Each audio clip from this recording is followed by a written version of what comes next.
पूज्य इष्ट गुरुदेव के चरणों में त्रिवार नमोस्तु निवेदित करते हुए पूज्य अलग जी चुल्लक जी के चरणों में जहाँ भी निवेदित करते हुए गुरुदेव जी, मेरा प्रश्न अंजन चोर को लेकर है।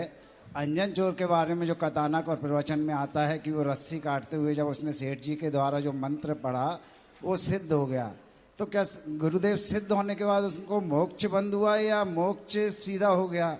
क्योंकि उनने मुनिव्रत कब धारण किया? उसी जन्म में किया, आगे के जन्मों में किया? क्योंकि जैन धर्म में बिना मुनि धर्म रत्नत्रय धारण किए बिना तो मोक्ष होता नहीं है।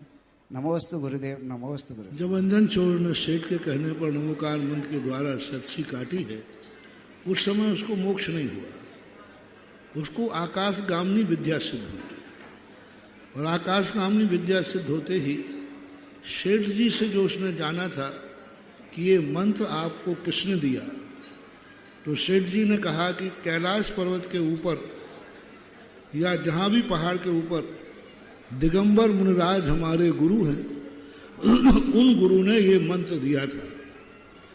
अतः वह जब सिद्ध होने के बाद आकाशगामिनी विद्या से कहा उसने, हमें उन महाराज के पास ले चलो जिन मुनिराज ने ये मंत्र दिया है।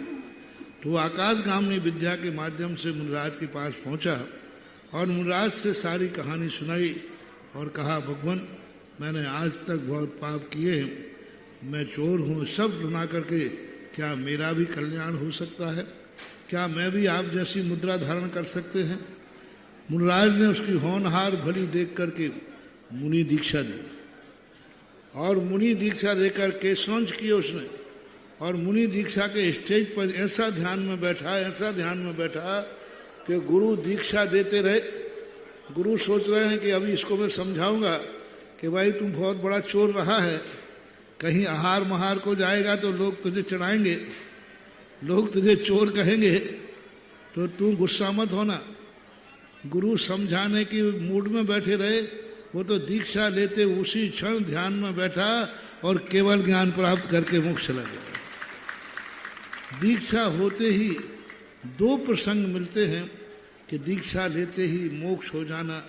एक तो भरत चक्रवर्ती को तो केवल ज्ञान हुआ है, लेकिन अंजन चोर के संबंध में तो कहते हैं कि उसी अंतर्मुहूर्त में केवल ज्ञान प्राप्त करके मोक्ष को प्राप्त हुआ। इसके संबंध में दो मत हैं।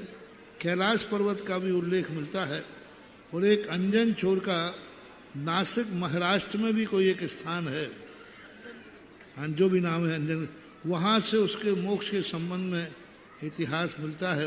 पर मोक्ष गया है ये निश्चित है।